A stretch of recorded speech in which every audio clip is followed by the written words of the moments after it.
As citywide residential snow removal is underway this week, the city is providing more details on why it's being done so early into the winter. The warm weather we're seeing this week is the main reason, according to Mayor Gerald Albers. The packed-down surface is now starting to break up, and the city wants to deal with the snow before temperatures dip again. With this warm weather, we know we're going to see serious rutting over this week. We saw yesterday, this morning, 1 degree. We're already starting to melt. What happens is that once that cools off next week, because the forecast does show it's going to cool off, we're going to have some very serious ruts where people it'll be endangering themselves, their vehicles, trying to get across it as pedestrians at intersections. Snow removal work started in the green, orange, and pink zones before moving on to other parts of the city. The city expects it to take about 4 weeks for crews to clear all residential streets here. And for some good news for residents, the city has budgeted for an additional citywide removal later this winter. Collected from taxpayers. They expect to have conditions that are reasonable, and that's what I ask for people to realize, that we try to keep it as reasonable as we can, both as taxes as well as the cost to remove snow. More information on snow removal can be found at lloydminster.ca/snowOps. Grade 1 students at St. Joseph Elementary School had an exciting field trip to learn about fire safety. With getting a class tour around the fire station, these students saw close up why firefighters are so essential in the community. Here's our Shelby Clark with this week's Beyond the Classroom. From getting an inside look at the fire trucks to even trying on gear, these grade 1 students gained much more knowledge on the life of a firefighter. This trip usually happens every year for students at St. Joe's, although through the pandemic, they weren't able to. One of the students in the other grade 1 class, her dad is actually Captain Martin, so we were talking with him and asking if it would be possible for him to give us the tour today, so we got that all lined up, and yeah, it's super exciting for them, and also for kind of information to take home and things that they can talk about their family with fire safety too, so that's great. Staff at the school hope this field trip to the fire hall will motivate students to share their fire safety knowledge and practice drills at home with their families. I really love just the excitement in the kids, like when they first walked in here and just their jaws hit the floor seeing the big trucks, and I think they didn't realize how big everything was in here, and getting to see, you know, the firefighter, he put on all of his gear and everything, so that was really cool too. And he came around and gave everyone a high five so that, like, in the case if there was a fire, then they would kind of know not to be scared of the firefighter too, so that's a really good takeaway for the kids, I think, that they're our friends. Now, with being able to have young students experience this, it may have even inspired some to pursue this career in the future.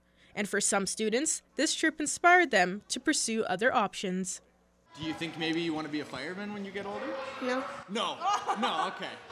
That's okay.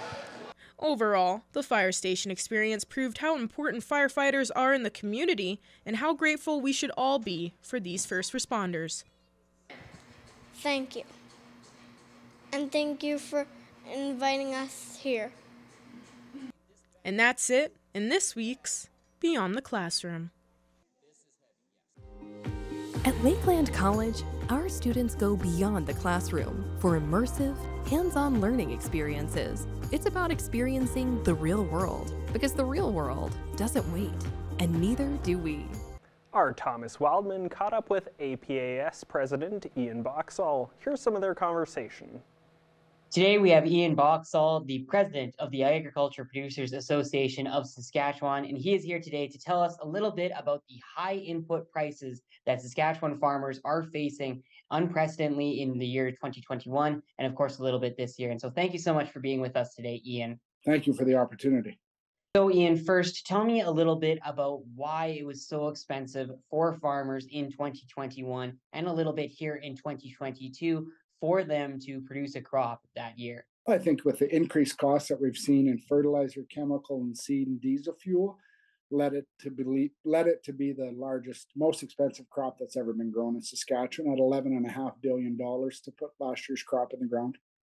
With that, Ian, the expensive input costs, that was of course a problem, but then in 2021 your guys' crop was also quite a bit below average compared to usual.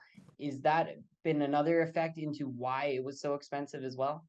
2021 I don't know if that was the reason why it was expensive. Yeah, we had a drought in 2021, 2022. I think overall, besides a few pockets in the province, talking with members and producers from across the province, lots of areas had an average crop or better. So I think, and I won't discount that our market prices are good, which will offset some of these added costs.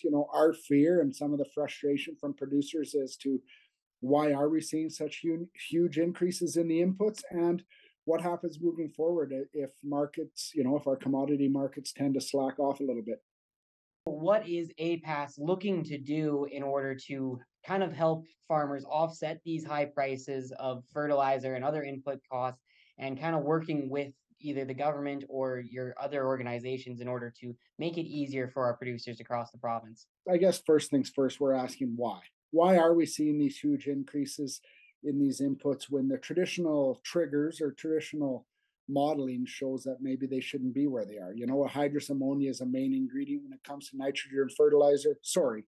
Natural gas is a main ingredient when it comes to nitrogen fertilizer. The price of natural gas doesn't warrant what the price of fertilizer is. The price of oil in correlation to the price of diesel fuel doesn't add up. Back in the day when oil was $140 a barrel, we paid $1 a liter for fuel. Now oil hovers around $80 a barrel and we pay $2 a liter. The correlation isn't there anymore. And it's frustrating for producers. And I guess we're just asking for the industry to, give us some reasons as to why this is happening and give us some transparency within it so that farmers can make better informed decisions on when to, secure the inputs that they need for their crop. In terms of just, has it been these high prices? I know we kind of got into how expensive it was in 2021 and a little bit in 2022. Were these high prices seen universally across the province, or were there some places like maybe the deeper south that was feeling it a little harder in certain years compared to, say, here in Lloydminster? There would be areas that would feel it harder, just because there are some, the southwest and the west side of the province is still experiencing some drought. So those areas would really feel it harder. Yes, commodity prices are good, but their yields were still down because of the continued drought from 2019, from the past year. So I think, yeah, there are areas that would have felt it worse, but I think inputs are up for every producer in the province. They're high, and it's costs a lot of money to put the crop in the ground. And yes, it's offset this year with strong commodity prices, but what happens moving forward? Federal government is asking for a reduction in fertilizer emissions coming in 2025. Is that going to will that help the higher prices for inputs if producers are going to have to now get more specialized fertilizer on top of the high input costs already? I don't know how that's going to play out yet. What we'll see, whether it's coated fertilizer or how we're going to achieve that 30% emissions reduction target, that still needs to be played out. And I still think there needs to be a bunch of research done on that file to ensure that, we know where those emission savings are. But anytime you start adding something that farmers need to do to, to change what we currently do, it's going to have an added cost for sure. Thank you so much for all the information today, Ian, and we hope to hear a lot of better things for our producers across Saskatchewan as the years and months go by. Perfect. Thank you very much.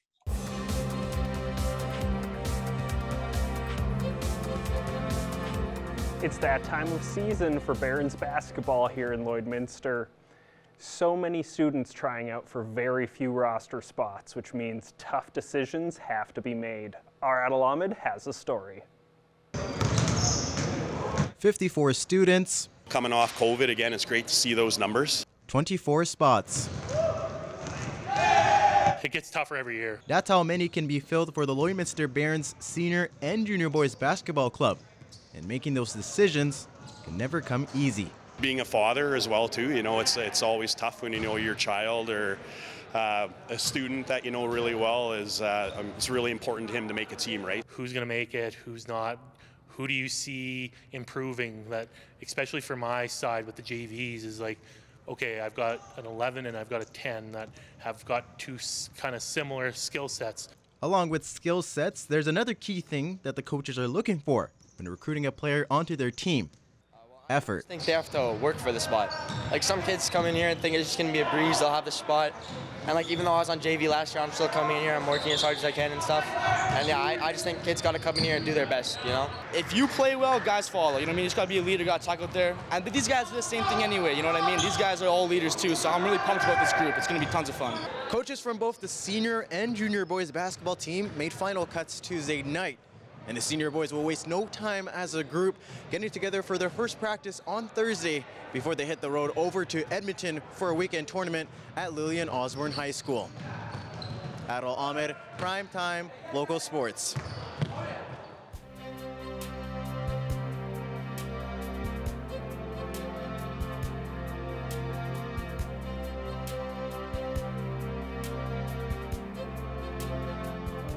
Thanks so much again there, Jace. Yes, now taking another extended look at your weather forecast. We will be starting off with our central zone of the provinces. And on the Alberta side, we are continuing that nice warm streak from what we have been seeing for the past couple days.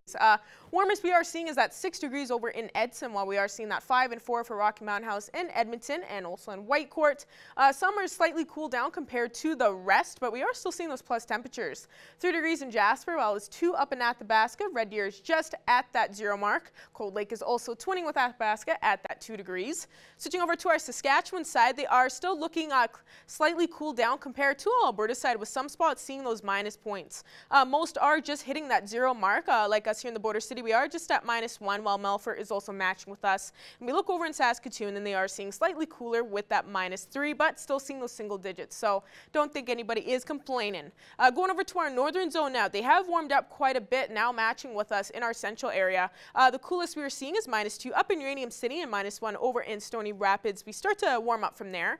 0 mark for South End and over in Wollaston Lake, while there's 1 down in Flin Flon. The rest with Alosh and Buffalo Narrows just at 3 degrees. So seeing some nice plus temperatures over on our Saskatchewan side in this zone.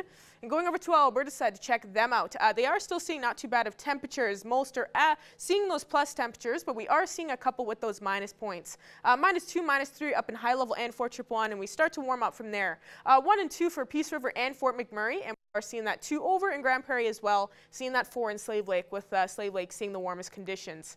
But now going over to our southern zone to check them out, they are looking a lot more, a little bit warmer than what they have been seeing for the past couple days. They were seeing some slightly minus points, definitely cooled down slightly in the last couple days compared to us in our central and northern zone. Now they are matching with us. Calgary is still keeping up that warm streak though, now at 6 degrees, so they are a few degrees cooler compared to what they were seeing yesterday while they were hitting that 10-degree mark.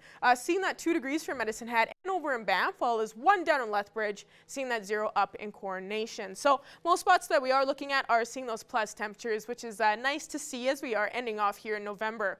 Going over to our Saskatchewan side, they are looking slightly cooled down compared to the Alberta side for our southern area. Seeing that -1 for both Regina and Kindersley. The rest are just seeing that 1 and 0 mark for most spots over on this side. But, you know, they are starting to warm up for those conditions. They have been seeing definitely those lower minus points as we have been going on through the week. So it's nice to see that they are starting to warm up and seeing a little bit more with those plus temperatures. And now looking at some overnight temperatures that we will be expecting tonight in surrounding areas. We will be seeing those single digits kind of continue on for our evening low temperatures. We saw these kind of same temperatures last night, but condition-wise, most spots were kind of expecting a high chance of some flurries and freezing rain, but that's not the case for tonight. We will be seeing a more calm night for most spots. Bonnyville, Paradise Hill will be expecting that low of -8, a low of -7 that Provost will be seeing. Isla Crosse will be expecting a low of -6, and Meadow Lake will be seeing a low of -5. So nice to see those single digits. And looking at some more spots here, slightly cooler, Pearson and Unity will be looking at a low of -11, so some double-digit temperatures expected. A low of -9 that Wainwright will be seeing. Calgary will be expecting the warmest tonight with that low of -2, and Murnum will be kind of in the middle there with that low of -6, although they will be having a high chance of some freezing rain later on through the night, around a 60% chance. So just be prepared for people in Murnum, you know, just be prepared for those conditions the next day. And now ending off with our 7-day forecast for here in the border city, we will be seeing some nice warm temperatures for the weekend. Seeing that 0 tomorrow, -2 Friday and Saturday with a mixture of some sun and cloud. Make sure to, you know, get out there, you know, do some Black Friday shopping. Just enjoy the weekend because we are going to be seeing some nice temperatures, because get ready. Ending off on the weekend into next week, we will be cooling it back down, getting more into those winter temperatures. -5 Sunday and Monday, and even getting down to -15 Tuesday and next Wednesday. So finally moving back into those double-digit temperatures for those minus marks. Sad to see it, but we knew it was coming. That's all I have for now. RJ Smacky with Hammer News coming up after the break.